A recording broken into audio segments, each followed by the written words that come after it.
सभी का स्वागत है आपके अपने चैनल जेआरएफ अड्डा पे। मैं आज आयुषी आपके लिए लेके आई हूँ एक बहुत खास सेशन।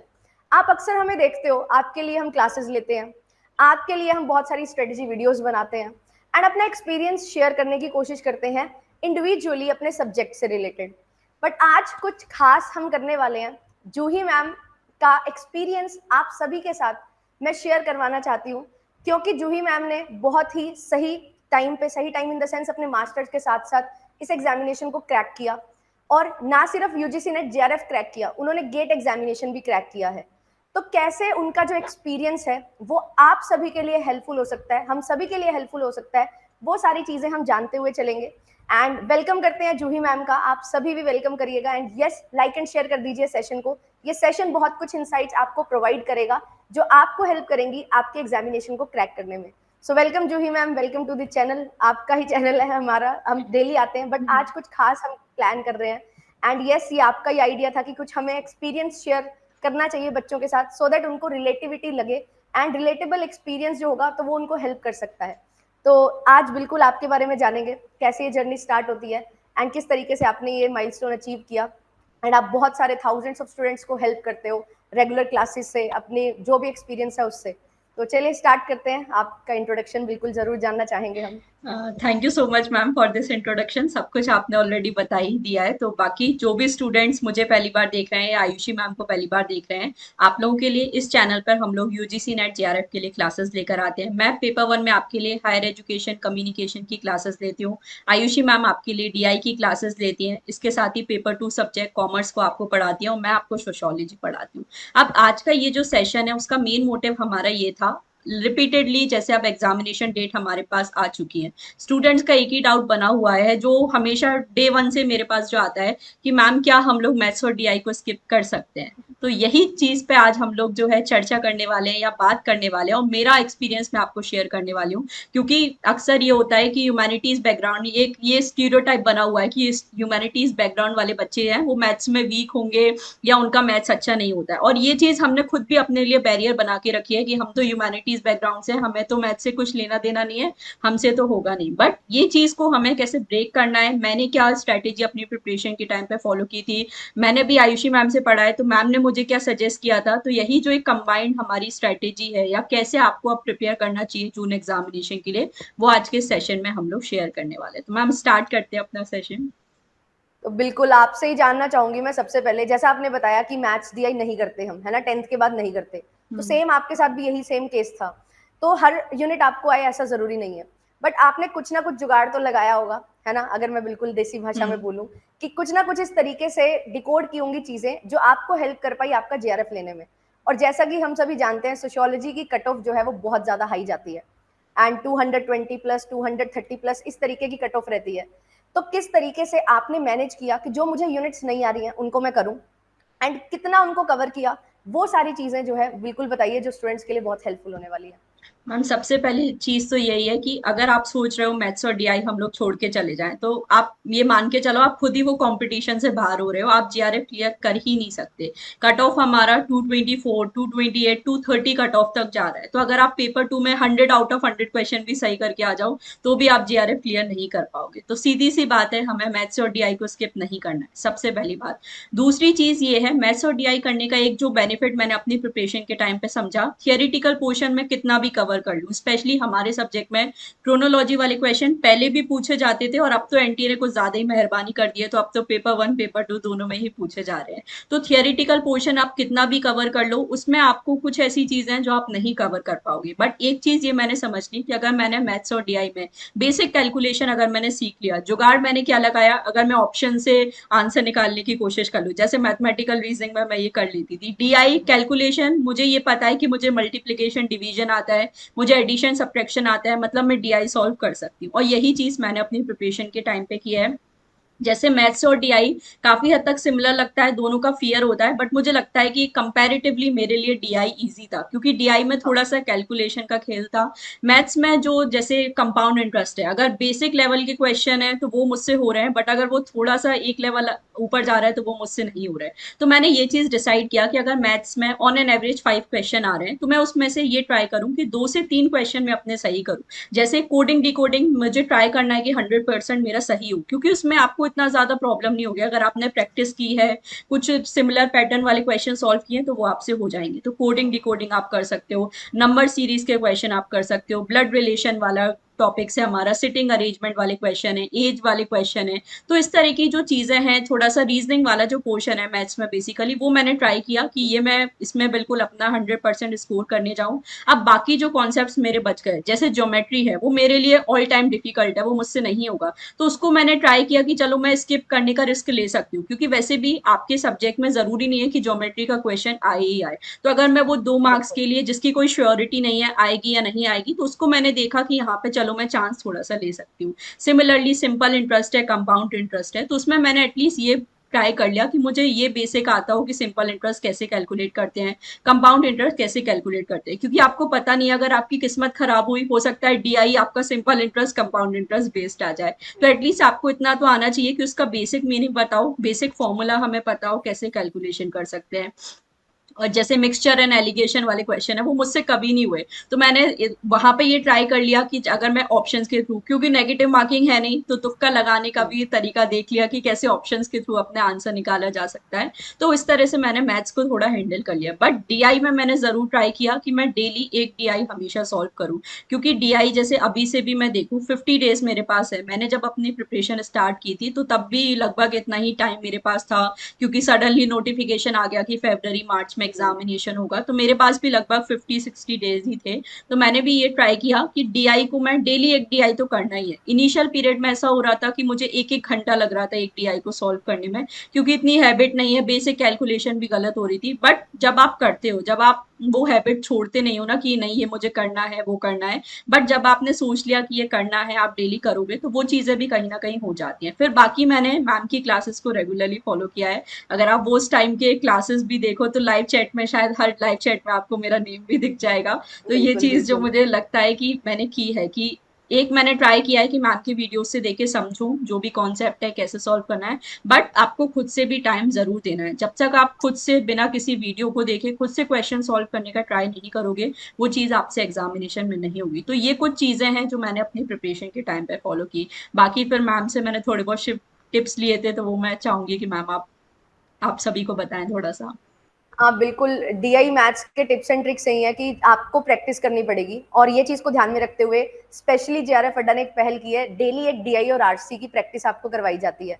तो एक डीआई और एक आरसी डेली लगाना है, उसमें आपका आधा घंटा जाएगा, क्या पता शायद 40 मिनट भी चले जाएं, बट डेली आप जब प्रैक्टिस करोगे ना, it will help you to crack 10 out of 10 questions और इन 20 to 25 मिनट्स ओनली, और आपका सीधा सीधा जेआरएफ की टिकट आपको बिल्कुल मिल जाती है। तो ये डेली प्रैक्टिस करनी चाहिए। दूसरी चीज जो है, बेसिक्स पे फोकस करो, don't go for advance topics. Basic इतना स्ट्रॉन्ग होना चाहिए, बेसिक को घुमा के कैसे भी पूछा जाए आप उसको समझ पाओ। Maths and DI is not just about कि मैथ्स में कैलकुलेशन ही है, सिर्फ कैलकुलेशन तो है ही, वो तो होगी ही, उसके साथ आपको सिर्फ समझना है क्वेश्चन पूछ क्या रहा है, एंड अंडरस्टैंड दिस, और उसके साथ साथ काम करना शुरू करो, बेसिक फॉर्मूलाज पे काम करो। एंड जैसा कि मैम ने बोला, ज्योमेट्री मत करो, एल्जेब्रा इतना मत करो, नहीं आता, बेसिक आता है, time and work, time speed distance, coding decoding, number series, compound interest, simple interest, profit and loss, percentage, average, ratio, ये 8-10 टॉपिक हैं जो करो और आप 3 से 4 क्वेश्चन बिल्कुल सही कर जाओगे। तो इसी पे फोकस करना है, टू मच की तरफ नहीं भागना है। और जैसा आपने मैथ्स और डीआई का बताया, अब ऐसा तो है नहीं सिर्फ मैथ्स और डीआई ही वीक होगी, है ना, बहुत सारे बच्चे होंगे जिनकी कोई और यूनिट वीक होगी। तो हमेशा कोई भी पर्टिकुलर यूनिट जो वीक है, मेरा ऐसा मानना है, उसके आप पीवाई क्यूज के बेसिस पे कुछ इंपॉर्टेंट 5 से 6 टॉपिक पिक कर सकते हो। एंड मैंने भी, जैसे पीपल डेवलपमेंट, एनवायरमेंट और हायर एजुकेशन मेरे लिए आफत थी, मेरे से नहीं होता था, तो मैंने यही काम किया, मैंने 5 से 7 टॉपिक उठाए एंड उनको किया। अब उनमें से क्वेश्चन आ रहे हैं तो बहुत अच्छी बात है, नहीं आ रहे हैं तो कोई दिक्कत नहीं है, मैंने कवर किया ना, वही मेरा कॉन्फिडेंस बूस्ट करेगा पेपर में कि तूने किया है, अब उसमें से आ रहा है तो लगा दे आंसर। यही चीज आपको करनी होती है, 100 में से 100 क्वेश्चन 50 में से 50 क्वेश्चन हम किसी के सही नहीं हो सकते हमारे, पर हमें वही है, हमें टारगेट लेना 115 question, 120 question, depending upon our cut off, subject की कट ऑफ कितनी जा रही है वो हम करते रहते हैं। तो यही चीज़ हम हमेशा सिखाते हैं और यही चीज़ हमने भी की। आप, मेरी स्ट्रेटजी में भी यही चीज़ कॉमन थी, जूही मैम की स्ट्रेटजी में भी यही चीज़ कॉमन है। तो यही चीज़ आपको सीखनी है, टू मच की तरफ मत भागो, क्वेश्चन जो गलत हो रहे हैं उनको सीखो, बट सिर्फ गलत क्वेश्चंस पे फोकस मत करो, अरे ये नहीं आ रहा, अरे ये नहीं आ रहा, जो आ रहा है उसको तो देखो कि ये भी आ रहा है, मुझे ये भी आ रहा है, अब ये सही कर लिया, मुझे ये भी आ जाएगा, ये चीज पे फोकस करो। इंप्रूवमेंट रेगुलरली होती रहेगी, प्रैक्टिस रेगुलरली आपको करनी पड़ेगी। तो ये यही सारी चीजें हैं जो हेल्प करती हैं एज एन एस्पिरेंट। अगर मैं अपना टाइम देखूं, जूही मैम अपना टाइम देखे, तो हमने यही चीजें की हैं। इसके बाद मैं आपको, आपसे जानना चाहती हूँ मैम कि आपने कैसे टाइम को मैनेज किया एंड कैसे डिकोड किया इस एग्जामिनेशन के लिए कैसे पढ़ना है। कंपेटिटिव एग्जामिनेशन अपने आप में एक अलग तरीका है उसको समझने का, उसके लिए प्रिपेयर करने का। तो how you have decoded things in your time, और आज के टाइम पे आप क्या बताओगे बच्चों को? मैम जैसे मेरा क्या है, मुझे कैलकुलेशन में थोड़ा टाइम लगता है। जैसे मेरी एक प्रॉब्लम या कुछ भी कह लो, मेरा तरीका लगता है। जैसे आप बहुत सारे शॉर्ट ट्रिक बताते हो ना कैलकुलेशन की, कि ऐसे मतलब ऐसे ऐसे सपोज करके अजम्पशन लेके वो कर लो, वो मेरे नहीं समझ में आई। तो मैंने उस चीज में मैंने ये देखा कि अगर मैं वो शॉर्ट ट्रिक लगाने जा रही हूँ तो शायद मेरे गलती करने के चांसेस ज्यादा हो रहे हैं, मेरे क्वेश्चन ज्यादा गलत हो रहे हैं। सो मैंने ये डिसाइड किया कि चलो ठीक है, वो नहीं आ रहा, अपन लॉन्ग मेथड अपनाते हैं, अगर उससे अपना आंसर सही निकल रहा है। तो मैंने अपनी प्रिपरेशन इस तरह से की थी। जैसे मेरी बाकी यूनिट्स थोड़ी सी इजी थी, रिसर्च मेरे लिए इजी था, हायर एजुकेशन, पीपल डेवलपमेंट, ये मेरे लिए बैलेंस हो गया। तो मैंने ये ट्राई किया कि अगर जैसे एग्जामिनेशन 3 घंटे का है तो 1 घंटे में मुझे पेपर वन करना है। और पेपर वन में भी मैंने ट्राई कर लिया कि मैं 30 to 40 मिनट्स में एट मैक्स, मतलब मेजर ये टारगेट था कि 30 मिनट्स में बाकी जो अपने पोर्शन है कवर कर लूँ। जैसे जो भी रीडिंग कॉम्प्रीहेंशन, बाकी जो थियोरिटिकल क्वेश्चन हो गए वो 30 मिनट्स मैंने ट्राई किया लास्ट में अपने डीआई के लिए, मतलब 25 to 30 मिनट्स, और वो चीज हो गई क्योंकि मैंने अपना जो मॉक टेस्ट प्रैक्टिस किया उसमें मैंने यही चीज की। जब आप अपना कोई टारगेट स्ट्रेटेजी बनाते हो ना, तो उस टाइम पे आपको मॉक टेस्ट सॉल्व करना मुझे लगता है बहुत जरूरी है, कि आपने जो स्ट्रेटेजी बनाई है वो एक्चुअली में वर्क कर रही है या नहीं, ये आपको मॉक टेस्ट से ही पता चलेगा। तो मैंने अराउंड 15 to 20 मॉक टेस्ट अपने सेकेंड अटेम्प्ट में प्रैक्टिस किए थे, जो मुझे सबसे ज्यादा हेल्प किए हैं। मुझे लगता है कि वो भी एक मेन रीजन था जिसकी वजह से मेरा जीआरएफ हुआ। फर्स्ट अटेम्प्ट में क्योंकि टाइम भी लिमिटेड था, मेरी भी गलतियां रही, तो उस वजह से मैंने इतने मॉक टेस्ट नहीं प्रैक्टिस किए। अब ये जो मैंने स्ट्रेटेजी बनाई कि मुझे 30 मिनट्स अपने मैथ्स और डीआई के लिए छोड़ने हैं, बाकी 30 मिनट्स में मैं अपना बाकी पेपर वन का पोर्शन करूँ, ये मैंने मॉक टेस्ट में अप्लाई किया। मॉक टेस्ट में ये चीज वर्क की तो एग्जाम टाइम में भी ये चीज मेरे लिए वर्क की। और मेरा पेपर टू स्ट्रॉन्ग है, मेरा पेपर टू थियोरिटिकल है, उसमें मैं जल्दी भी क्वेश्चन सॉल्व कर सकती हूँ क्योंकि मुझे पता है उसे कैसे हैंडल करना है। तो मैंने ये भी देख लिया कि अगर एटमैक्स बहुत ज्यादा कोई कैलकुलेशन वाली चीज आ रही है तो मैं एटमैक्स 60 to 75 मिनट्स तक मेरे पास है जो मैं अपने पेपर वन को दे सकती हूँ। अदरवाइज ट्राई करना है 60 to 65 मिनट एटमैक्स आप दो। अब बाकी आपके पेपर टू के स्ट्रेटेजी पे डिपेंड करता है, पेपर टू आपने किस तरह से प्रिपेयर किया है। बट ऑन एन एवरेज अगर आप 60 to 70 मिनट्स एटमैक्स पेपर वन को दे सकते हो तो वो मोर देन इनफ है, और उसमें आप इजीली कर सकते हो। जैसे डीआई में आपको टाइम भी लग रहा है तो 20 to 25 मिनट्स इतने आपके मैनेज हो सकते हैं। बट ये चीज तभी होगी जब आपने प्रैक्टिस किया है, जब आपने मॉक टेस्ट में ये चीज अप्लाई की है, तो वही चीज आप लोगों को यहाँ पे करनी है। दूसरी चीज एक और मैं बोलूंगी कि जैसे क्वेश्चन हम लोग प्रैक्टिस करने की बात करते हैं ना, कौन से क्वेश्चन प्रैक्टिस करें। अगर जैसे ये तो हम लोग बोलते हैं कि एक डीआई एक आरसी तो आपको करना ही है, क्योंकि आरसी के सीधे सीधे 15 क्वेश्चन आ जाते हैं आपके पेपर वन पेपर टू को मिला के 30 मार्क्स वो आपके दे रहे हैं। तो हमेशा ट्राई करना है आरसी आप सॉल्व करो, सीबीटी मोड में करो, सो दैट स्टार्टिंग से ही वो आपको स्क्रॉलिंग की हैबिट हो, वो प्रॉब्लम आपकी सॉल्व हो जाए। दूसरी चीज डीआई हम लोग कैसे स्टार्ट करें, हम लोग बोल रहे हैं बट ऑब्वियसली बात है स्टूडेंट अगर आपने कभी नहीं किया है तो आपको प्रॉब्लम होगी। तो जो मैं हमेशा सजेस्ट करती हूँ कि पहले इजी लेवल की डीआई करो। जैसे आप 2019 से डीआई करना स्टार्ट करो, 2020 के आप करो, तो वो जो डीआई है इजी है। अभी आप 24 के देखोगे ना तो आपको कुछ नहीं समझ के आने वाला। मैम भी शायद एग्री करेंगी मेरी बात से, क्योंकि यस मिसिंग यस, फिगर्स बिल्कुल। और बहुत सारी कंसेप्चुअल जैसे डीआई भी आने लगे। तो आप पहले थोड़े इजी लेवल से ट्राई करो। जब आपका थोड़ा वो कॉन्फिडेंस बन जाएगा कि हाँ चलो मेरे क्वेश्चन सही हो रहे हैं, मुझे कैलकुलेशन आ रहा है, फिर आप धीरे धीरे अपना लेवल इंक्रीज करो। मुझे नहीं लगता कि 50 डेज में ये चीज इम्पॉसिबल है। अगर आप डेली उस चीज को टाइम दोगे, अगर आप ये सोच के बैठे हो कि हाँ हम लोग करेंगे और इसका रिजल्ट मिलेगा, तो डेफिनेटली आपको रिजल्ट भी मिलेगा। तो ये चीज भी आप फॉलो कर सकते हो। नहीं, ये चीज बिल्कुल आपने सही बोली है, हम्म। ऐसा तो होता ही है। अब हमने बात की ऐसे करो ठीक है, बट मैं आपसे अब जानना चाहती हूँ, लास्ट क्वेश्चन है मेरा। एज अ स्टूडेंट आपको भी बहुत बार लगता होगा कि चीजें वर्कआउट नहीं कर रही जैसे आप प्लान करते हो। बहुत सारे बच्चों के साथ ये चीजें होती हैं, उस फेज से कैसे निकलना चाहिए, उसको कैसे मैनेज करना चाहिए, ये सबसे इंपॉर्टेंट होता है एक एस्पिरेंट की तैयारी में। तो वही मैं आपसे जानना चाहती हूँ, हम एज अ टीचर हम बता रहे हैं ये करो वो करो, ठीक है, बट एज अ स्टूडेंट आपने वो टाइम को कैसे कवर किया कि मुझे किस तरीके से पढ़ना है और क्या चीजें आपके लिए वर्कआउट की, वो मैं जानना चाहती हूँ।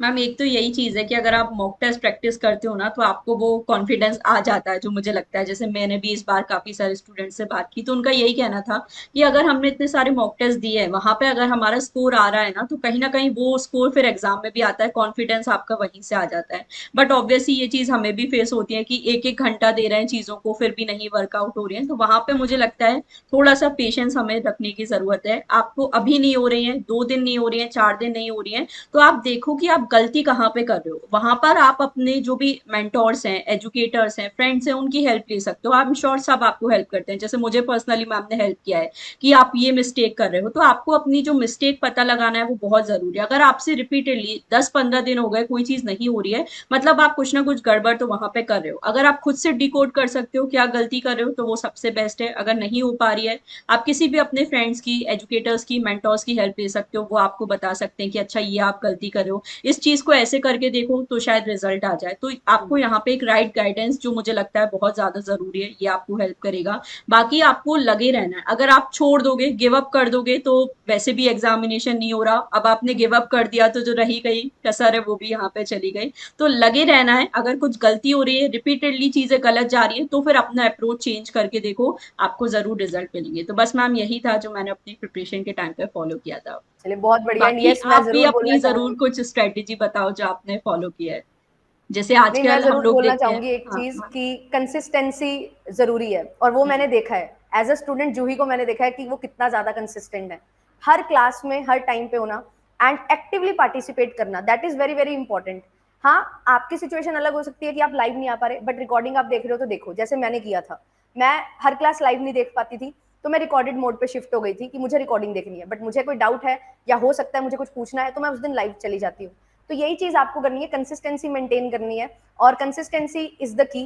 एंड मॉक टेस्ट प्रैक्टिस करो, कॉन्फिडेंस उसी से आएगा। जी भर के जान लगा के क्वेश्चन प्रैक्टिस करे हैं मैंने, लगभग लगभग 150 क्वेश्चन डेली प्रैक्टिस करे हैं मैंने, एक सवा महीना।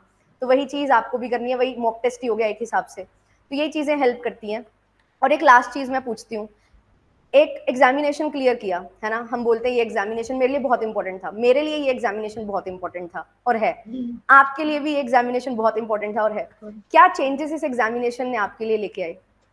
मैम आई थिंक चेंजेस बहुत ज्यादा किए हैं। पर्सनल लेवल पे मैं देखूँ, प्रोफेशनल अकेडमिक लेवल पे भी बहुत सारे। जैसे मैं एक ऐसे बैकग्राउंड से हूँ जहाँ पर मेरा जो भी बैकग्राउंड रहा है, जहाँ पे कुछ भी नहीं है, मतलब एजुकेशन के नाम पे भी कुछ भी नहीं है, तो मेरे लिए ये एग्जामिनेशन क्लियर करने बहुत ज्यादा जरूरी था। क्योंकि मुझे ऐसा लग रहा था, अभी भी ऐसा है, कि शायद इस एग्जामिनेशन की वजह से मैं वो अपनी सिचुएशन से एस्केप कर सकती हूँ। मैं अपने लिए, अपने आसपास वाले लोगों के लिए वो कंडीशन इंप्रूव कर सकती हूँ। तो हम लोग जैसे बात करते हैं ना कि आपका जो वाई है वो स्ट्रांग होना बहुत जरूरी है, तो मेरा जो वाई है वो इतना ज्यादा स्ट्रांग है कि मुझे एक्सटर्नल मोटिवेशन की जरूरत नहीं है। कि अगर कोई चीज है मेरे लिए वर्क नहीं कर रही है, मैं परेशान हो जाऊंगी, मैं रो लूंगी, सब कुछ कर लूंगी, बट मैं लगी रहूंगी, क्योंकि मुझे पता है दिस इज द रीजन जिसकी वजह से मुझे आगे बहुत कुछ मिलने वाला है। तो बस अपना जो वाई है वो देखो।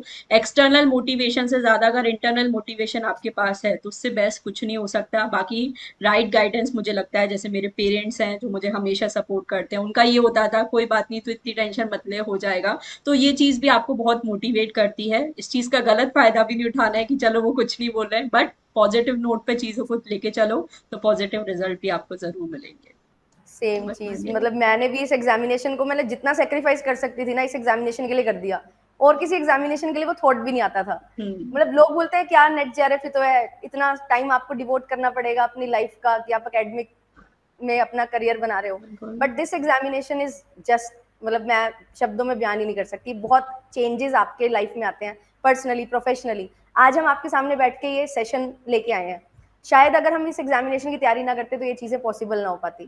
इतना पर्सनैलिटी डेवलपमेंट इस एग्जामिनेशन से होता है, कॉन्फिडेंस बिल्ड होता है, और आप अपने सब्जेक्ट से जुड़े रहते हो, कुछ ना कुछ बेहतर कॉन्ट्रीब्यूट कर सकते हो। एंड आई, मतलब जूही मैम भी अग्री करेंगे, एंड आई बिलीव कि हम जब पढ़ाते हैं ना, या हम जब कुछ भी करते हैं, जो सामने से बच्चा बोलता है ना कि मैम आपने ये पढ़ाया था, ये एग्जामिनेशन में आया, आपने ये पढ़ाया था, मैंने इस पर्टिकुलर एग्जाम को दिया था, उसमें ये चीज़ मेरे काम आ गई, मैंने ये आपसे पढ़ा और मेरा इंटरव्यू हुआ, मैंने उसको क्रैक कर लिया। तो जब ये चीजें हमें सुनने को मिलती है ना, वही हमारा जो है फ्यूल होता है और वही हमें पुश करता है टू मूव फॉरवर्ड और आगे हम बढ़ते रहते हैं। और ऐसे ही आपके लिए इसी तरीके से सेशंस हम लाते रहेंगे and I hope and I wish कि आपको इस सेशन से कुछ इंसाइट्स मिले होंगे। तैयारी हम कर रहे हैं, पढ़ाई हम कर रहे हैं, बट कभी कभी अपने आप को पहचानना जानना भी जरूरी हो जाता है और इस सेशन के माध्यम से हमने कोशिश की कि आपको हम वो चीजें रियलाइज करवा सकें जो एक्चुअल में आपके अंदर भी पोटेंशियल है, आप भी उसको रियलाइज करो एंड उसकी तरफ बढ़ते हुए चलो एंड अपनी कोशिश को जारी रखो, क्योंकि कोशिश करने वालों की कभी हार नहीं होती और डर के नौका कभी पार नहीं होती। तो हमेशा बस आगे बढ़ते रहना है एंड जो भी डर है आपके, मॉक टेस्ट में कम मार्क्स आ रहे हैं वो कवर हो जाएगा, बस बढ़ते रहो, है ना। नहीं बन पा रही रेगुलरिटी, कोशिश करो, रेगुलरिटी बनेगी 2-3 दिन में। और मेक श्योर कि आप ये जो टाइम है आपके पास उसको इतना अच्छे से यूज करें कि आपको जब आप अगले साल देख रहे होंगे ना इस टाइम पीरियड को, तो खुश हो रहे होंगे, अरे यार मैंने कर लिया, है ना। ये चीज अपनी मोटिवेशन बना के चलो and internal motivation is very very important, जैसा कि जूही मैम ने भी बोला, उसके अलावा आपको कुछ नहीं चाहिए। तो आई होप कि आपके लिए सेशन जो है फ्रूटफुल रहा होगा। थैंक यू सो मच, मिलेंगे आपसे नेक्स्ट सेशन में, bye bye. Don't forget to like and share the video. Morning 7 AM से आपके लिए बैक टू बैक पेपर 1 की क्लासेस होती हैं, तो मेरी आयुषी मैम बाकी सभी एजुकेटर्स की क्लासेस भी आप देख सकते हो। बाकी और भी कोई क्वेरी है, इस तरह के सेशंस आपको कैसे लगे वो भी जरूर कमेंट सेक्शन में हमें बताइए। So that's all for today, thank you so much for watching.